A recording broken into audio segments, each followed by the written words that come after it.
நம்ம ட்ரெயின்லாம் அதிகமாக சாப்பிட்றோம் பார்த்தீங்களா, அந்த வெங்காய சமோசா அது ஈஸியாக இருக்கும்.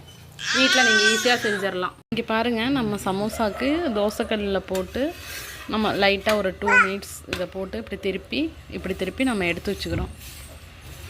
அதுக்கப்புறம் நம்ம இதில் மசாலா வந்து ஸ்டஃப்பிங் பண்ணலாம். ஒரு 2 மினிட்ஸ் தான். இங்கே பாருங்கள், நம்ம இதை தனியாக அந்த தோசைக்கல்லில் போட்டு எடுத்ததுக்கப்புறம் நாம் இது மாதிரி இப்படி கட் பண்ணிக்கிறோம். கட் பண்ணால் தான் அந்த ஷேப் வரும்.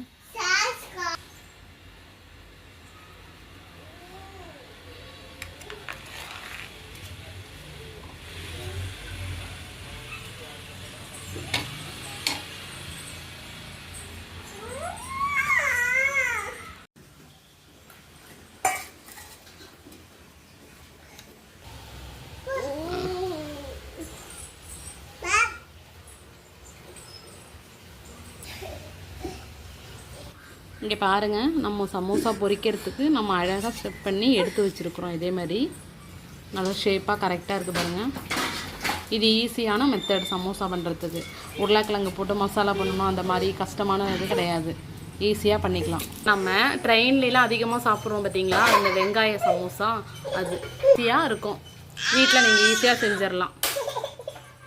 இப்போ நம்ம எண்ணெயில் இது பொரிச்சு எடுக்க போகிறோம். எண்ணெய் நல்லா சூடாயிட்டு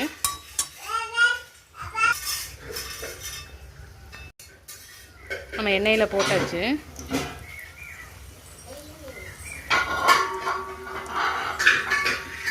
பாருங்கள், நல்லா பொரிஞ்சிட்ருக்கு. நம்ம இப்போ போட போகிறோம்.